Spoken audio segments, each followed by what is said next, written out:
What's going on, Internet? Andrew Huang here again for LPX Tech, and welcome to my initial review and unboxing of the LG Watch Urbane. Now, this is my long overdue comeback to the Android Wear platform, because the last one I tested was back in November with the LG Watch R, which I ended up returning because I ended up liking my Samsung Gear S a lot more. Now, for those of you who have watched my video on why I don't like Android Wear, have probably understood why I haven't reviewed any additional Android Wear watches up till now. So if I didn't like Android Wear, why did I pick up the Urbane? Well, there are several reasons to that. One, it's the newest watch from LG in a while. Two, it's rocking the new Android Wear platform that's been heavily updated since the last version. Number three, I gotta see if all the rumors they spoke about a few months ago have come true or not. And lastly, I want to see if there's another smartwatch out there that can probably potentially try to take the crown from the Gear S. So without further ado, let's see what this thing looks like. So let's go ahead and open this sucker up, take it out. And I gotta admit, the box feels much more substantial, especially when compared to the Gear S box. It's definitely a lot bigger. Alright, so while I open this up, a couple things I do want to go ahead and say is that I don't watch any other reviewer videos. I mean, I used to before I started this channel, but I don't get a biased opinion before I do my personal reviews, because I want to give you guys the most rawest, unbiased review as possible right from the get-go, also from a consumer point of view as well. Let's go ahead and open this up, and let's take a look. Whoop! Ooh, that actually looks really nice. I gotta admit that. It's sort of reminiscent of the G Watch R. Let's go ahead. Let me go ahead and show you guys what it looks like with the screen off. Nice metal finish. Right, it looks like a solid watch there. So let's go ahead and take this guy out. There we go. Alright, well, let me come back to this really quick. So let's put that down. Let's see what else is in the box, shall we? So what else is in here? So there's several components. So box number one, wall adapter. Box number two, charging adapter. And box number three, I'm assuming is the instructions. Instructions, which I never really use. Now, the charge is pretty basic. It's pretty much similar to all the previous versions of their watches. They have a simple charge base that you just put your watch over and just clip on, and it's magnet, so you can just clip it right on in. Which I like better than the charger for the Samsung Gear S, where you actually have to physically click in the device, and sometimes a lot of people end up breaking the little tabs that hold it in place. This is a much simpler solution that pretty much, it's idiot proof. You can't break this thing because all you do is just lay it down on the pad. It almost acts like a wireless charger. With that aside, let's go ahead and put this aside and let's focus on the watch. And right off the bat, guys, it feels good. Let me just go ahead and open this up, and there you go. The leather band doesn't feel cheap. Genuine leather 22. Obviously, you can see from the back, there's the heart rate sensor. Overall, guys, initially already, it actually feels really good, and it's not too heavy. I thought with the metal finish, I thought it would be a lot heavier than this. It doesn't look too bad, to be honest. If you guys seen a lot of my videos, I have not been a fan of the round watch designs, but this actually looks really good. Now, I thought the G Watch R looked good, but I really wasn't a fan of the chronograph design, but this is a different story. Let's go ahead and put it on and see how it feels. Oh yeah, that feels solid. Now obviously it's a new leather band, so it's a little rough, but I know that over time it'll loosen up there. But it actually feels really good right off the bat. And it's not too bad. It really isn't. I'm actually liking the look of it a lot. And the glass feels really good too, folks. I know it just looks like it's the screen, but the glass feels really smooth on it. Alright, let's go ahead and turn it on for the first time. So I'm assuming you just press and hold the power button. And there we go. Life's good.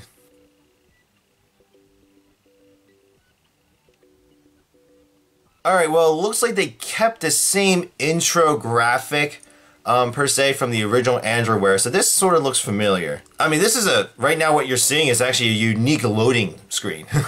I can tell you guys right now, too, you can't tell because of the camera quality, but I'm looking at it off camera, and the colors are pretty, just even those 4 dots, they look really clear. I mean, they better well be. Well, folks, it took some time, but fine, load it up. So let's go ahead and play with the intro screen here. So we swipe left to right, select our language, connect your watch to a power source.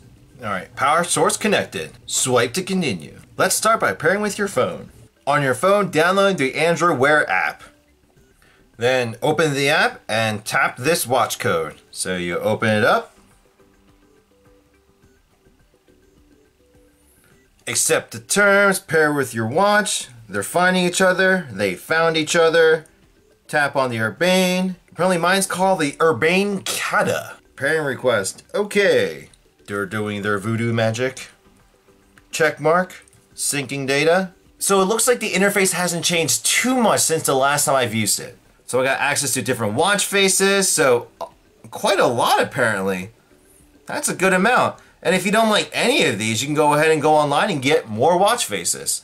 So obviously there's apps that you can download, including Calm, Google Apps, Google Fit, which is their fitness version. And on top of that, you can obviously download more apps for your Android Wear.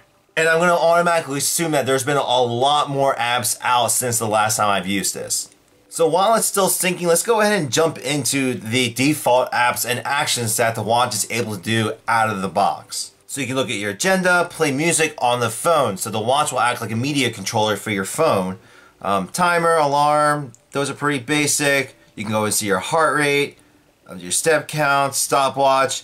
And then here are a couple of different shortcuts you have, like, you know, pretty much starting your workout. You can go ahead and do a voice note for yourself. Navigation, because Google Maps actually works with this thing. And as well as call a car. So I'm a little iffy on that, but it might be something to deal with Uber.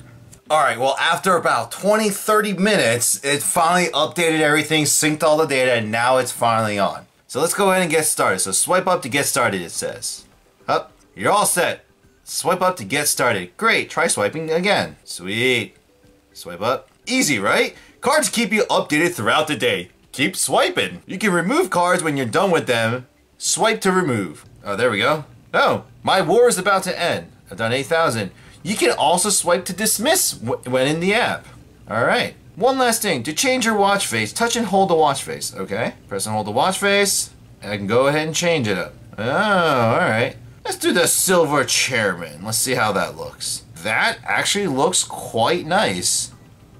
If I do say so myself. Alright. Let's go ahead and bring this back up again. So let's dismiss that notification. I don't need that anymore. Scroll with your wrist. Tap to down. Oh, okay, so you can actually scroll through the notifications with the watch. That's really cool. So there's apparently a lot of functionality built into it. Is there anything with top down? Alright, looks like I get my notifications, you know, some of my basic stuff. Okay, I have a theater mode apparently. Brightness boost. I can go into settings. Alright, pretty much basic. Left to right doesn't seem to do anything. And I believe right to left should bring up, okay, here we go. So right to left will actually bring up oh! So there we go. This is nice. So they actually changed from last time. So now they actually have the apps available right from the beginning, as soon as you swipe right to left. So I really like this because now not only is it your apps, but you swipe once again, you get to your contacts, you swipe again, and then you get to the background controls. Now before, this is pretty much all you had, except it wasn't actually even these. It was like different functions, and to get to the apps, you had to scroll all the way down. And then they had a separate Explore apps, but now that they have it right at your fingertips, it's a lot better. So that is a definite improvement in my book. Alright guys, but overall, so far so good. First impressions of the watch are very good in my opinion. It actually looks nice, and this watch may have won me over back to the circle designs. Now, am I completely sold on it? I can't say for sure because I've only had it for about an hour now. For the next week or so, I'm going to be putting the watch through its paces. So I'm going to be checking the battery life, how it feels, the functionality, how the new Android Wear update actually feels, as well as a whole other array of tests and as well as usability. But I gotta say, I'm definitely impressed because the LG G Watch R was very impressive when it came out, but due to the Android Wear platform at the time, I wasn't sold on it. But the Urbane definitely looks and feels a lot better in my opinion, as well as it's got the new Android Wear up. But this may be the watch that actually brings Android Wear to light. But once again guys, please be on the lookout for the review video that will be out in about a week or so, where I'm going to mainly focus on the usability and the feel of the device. As well as be sure to be on the lookout for a comparison video, which I'm going to be pitting the Urbane to my Gear S. But until then guys, if you have any questions, comments, or feedbacks about the watch or about this video, please go ahead and leave a comment down below. And if you haven't already done so, please go ahead and hit that subscribe button for more future content, as well as to check out my older videos that I've done on this channel. But thank you for stopping by, and hopefully I'll see you guys in the next video. Take care.